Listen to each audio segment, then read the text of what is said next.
Oh dear. There is trouble in crypto paradise, my friends. Believe it or not, the scam artists behind the Trump family crypto scam are being sued by one of their scam artist partners. I mean, who could have seen that coming? A Chinese crypto mogul is suing a crypto firm co-founded by President Trump and his family for alleged fraud. Justin Sun is accusing the World Liberty Financial of freezing his investment to pressure him into promoting one of its other offerings. Now Eric Trump is calling the suit ridiculous. They sold you freedom from the elites and a chance to ride with the Trump family into the brave new world of crypto. But instead, the app never launched. The token is tanking, and one of their biggest bankers is publicly calling himself now a victim. As usual, with anything Trump-related, there is so much more to this story, not the least of which is the future of the U.S. currency regime. I'm Max from UNFTR for the MeidasTouch Network. Let's get into it, shall we?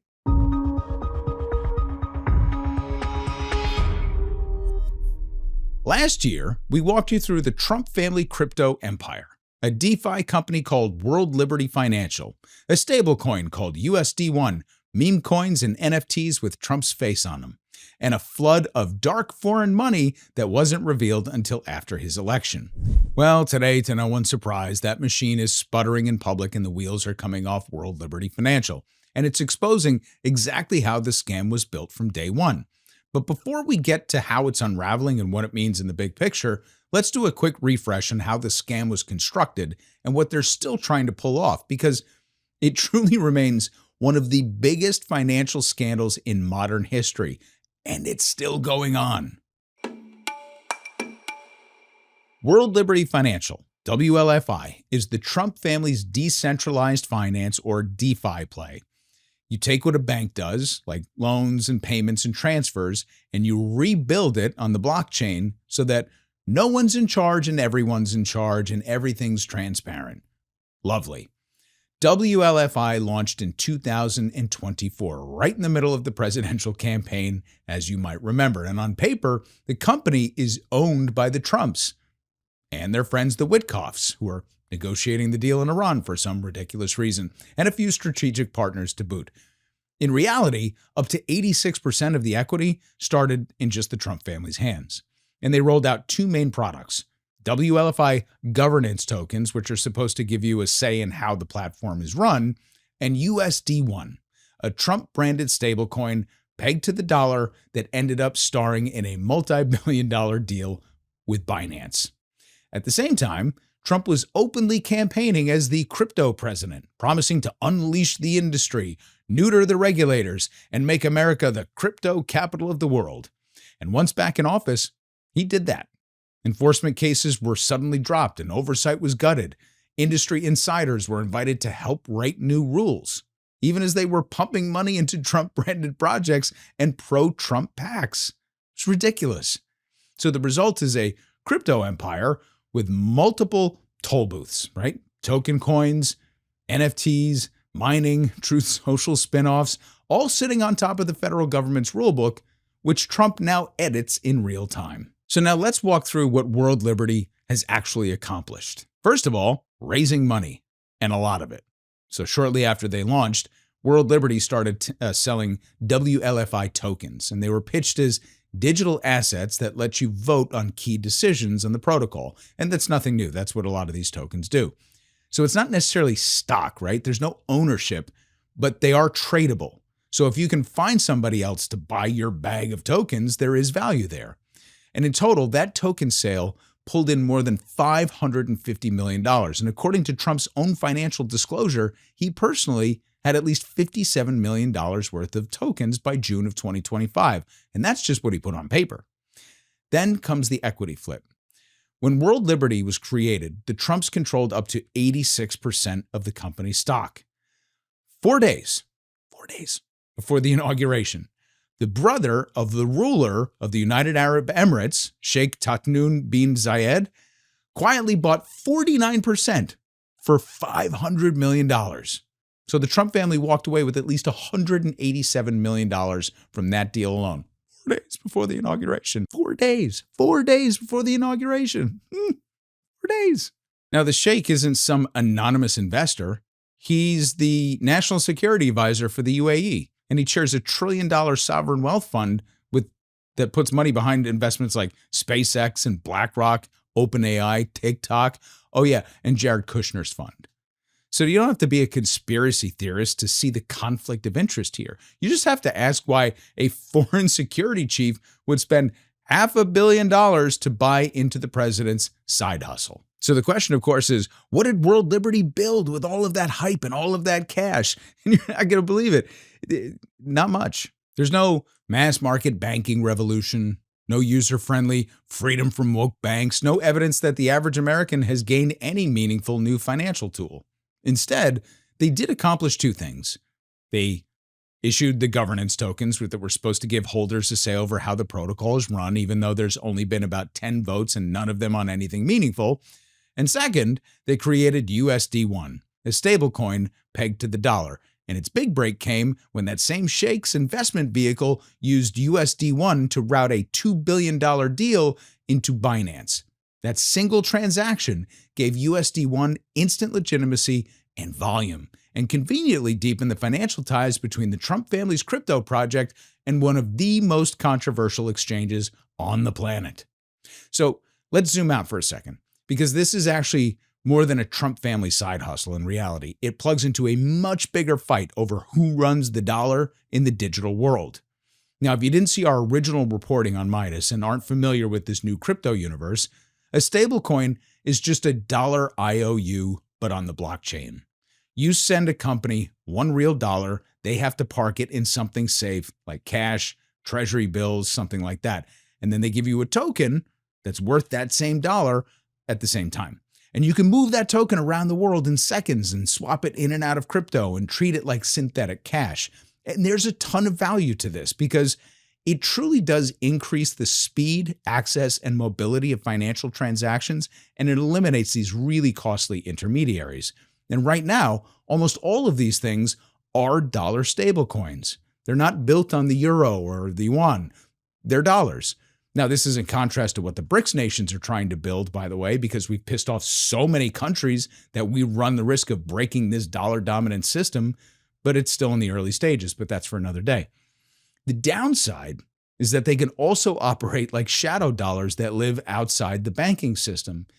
See, crypto traders use them as fast collateral, and offshore money uses them as a backdoor into U.S. safety without touching U.S. banks. So there are still opacity issues. But one thing the administration has been transparent about, believe it or not, is how dollar-based stablecoins is a Trojan horse for dollar demand, similar to the petrodollar, for example. And by extension, treasury demand when these stablecoins are used to purchase treasuries. Because when you issue a big stablecoin, your reserves aren't just sitting in a shoebox. They're mostly in short-term treasuries, which are IOUs from the government. And the more stablecoins are out there, the more hidden demand there is for those IOUs, and the more deeply wired the dollar stays into global finance. So this is where it gets super tricky. When the Fed issues dollars, it holds interest-bearing assets and then sends the profits, what economists call seigniorage, back into the system, to the public, for us. When private stablecoin issuers do the same thing, it keeps that interest for itself. So this is how the Fed is self-sustaining. It's how it makes money. It mints these dollars, and there's a fee if you take them. They keep that fee, and that's how they run. The same thing goes for the stablecoins. They mint these stablecoins. There's a tiny fee to put them out into the world, and then whoever mints that coin gets to keep that. It's the same basic balance sheet, but it's completely different in terms of who gets paid. And the crypto lobby knows this, which is why they push like hell for these three things in Washington. A law that blesses a short list of payment stablecoins as the official digital dollars for trading and settlement, a regime that puts those coins under a friendlier regulator like the CFTC instead of the very harsh SEC, and an anti-CBDC bill that bans the Federal Reserve from launching its own digital dollar. And Trump has, as much as he can, delivered on that wish list. He signed the Genius Act already. It was that first one. That's the first big stablecoin law. And it's got industry lobbyists and donors cheering. He issued an executive order also telling his agencies to prioritize private dollar-backed stablecoins and shelve any serious work on a Fed-run digital currency. That's because the other bills haven't passed yet, so he's trying to do an end run around it. And his allies have pushed this anti-surveillance dollar bill that would effectively kneecap the Fed's ability to compete with these private issuers. So when you put it all together, I'm sorry, I get very animated about this stuff because he's running the biggest scam in history. When you put it all together, there's a very clear picture here. Congress passes the crypto lobby bills, regulators draw up a short list of approved dollar stablecoins, the anti-CBDC laws slam the door on a publicly Fed-run digital dollar, and then the White House makes sure that USD1, World Liberty's coin that they own, is on that short list. And from that moment on, every time a hedge fund or an exchange or a foreign central bank, anytime any institutional player decides to move money on Trump's rails instead of through the banking system, they're not just using the dollar. They're using a Trump-branded dollar that sits on top of a pile of treasuries and cash. And the interest on that pile goes into his pocket instead of ours. That's what seigniorage looks like in this world. And that's what pay-to-play access looks like at the highest level. Imagine a foreign central bank has an option to purchase stablecoins and they want to curry favor with a Republican administration. Which fucking coin do you think they're going to use at this point? Donald Trump's. It's madness. So the Fed used to earn that spread and send it either to run its own operations or send it back into the Treasury. But under this setup, the spread goes directly to the Donald. So now this is where we can actually get to something fun, because this is where we can see in real time the Trump family falling apart because they can't help themselves. When WLFI tokens hit the market last August, they opened around 45 cents. And since then, the price has dropped more than 80%. In the last few weeks, it's gone into a full slide, hovering around 7 cents. So if you bought near the top, you're already wrecked.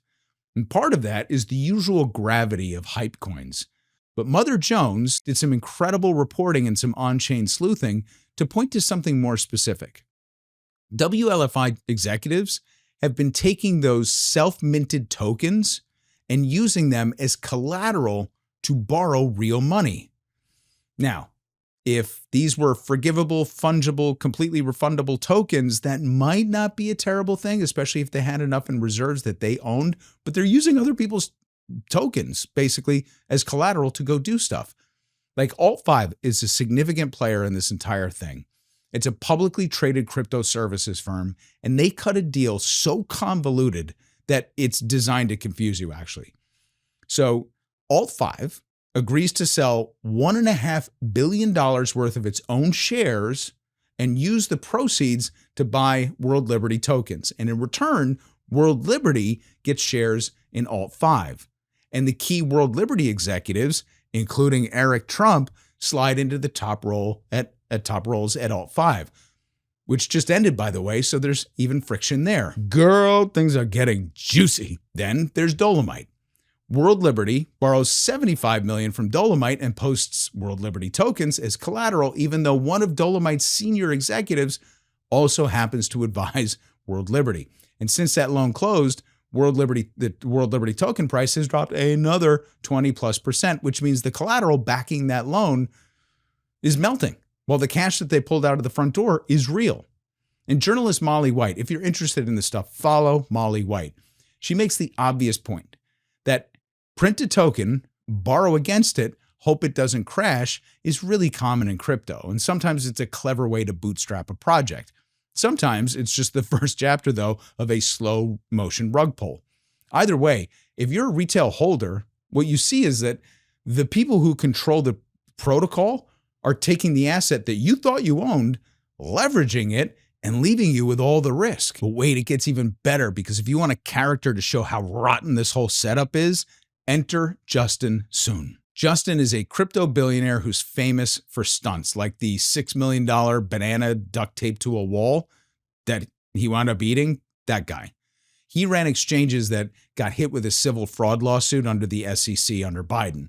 And then he pivoted hard, obviously, to support Trump in 2024 and embrace the crypto president brand. Well, he publicly buys $25 million worth of World Liberty tokens and then another $50 million on top. He became the top investor in Trump's separate meme coin as well. Now, under Biden, the SEC sues him. Trump puts the case on ice. Amazing. And then quietly settles it. However, last fall, when Soon should have been able to start selling his World Liberty tokens, World Liberty said it was freezing certain accounts, including his. Suddenly, the guy who poured tens of millions of dollars into Trump's DeFi project can't access the very tokens that he bought. And they refuse to explain the freeze, except to accuse him of vague misconduct. So he responded by blasting the company on social media, calling himself its first and largest victim, and warning others not to be exit liquidity for the Trump machine. And so in his lawsuit, he alleges that World Liberty built secret tools into the system to freeze accounts and potentially wipe his tokens. And they tried to strong-arm him into dumping hundreds of millions of dollars more into USD1. In other words, they used his sunk costs to try and extort even more cash. So World Liberty's response was to just mockingly post on X that, "We'll see you in court, pal." And honestly, it's hard to actually know who to root for in this one. Actually, no, it's not. No, it's not. Everyone's terrible. I'm rooting for no one. Anyway, World Liberty was supposed to be the flagship of the Trump crypto empire and the ultimate golden exit ramp where Donald Trump gets a cut of every dollar backed in minted stablecoins, which would make him, sorry to say, one of the wealthiest people to ever live. He would essentially be a private central bank. Imagine that. 20 months in, though, there's no functioning app. The governance is a joke. The token is down more than 80%, and they're using it as collateral in deals with friendly companies to line their own pockets. And they have a foreign security chief in the Middle East who owns almost half of the firm. And their biggest private backer is now suing them for allegedly freezing his assets and trying to shake him down. This is the Trumpiest Trump peccadillo that I've ever seen. But the danger is that the Senate takes up these bills again and gives him the ability to pull it all off. Of course, the good news for all of us is that he put Eric in charge.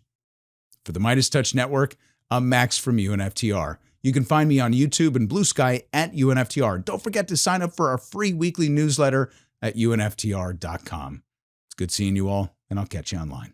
Want to stay plugged in? Become a subscriber to our Substack at MeidasPlus.com. You'll get daily recaps from Ron Filipkowski, ad-free episodes of our podcast, and more exclusive content only available at MeidasPlus.com.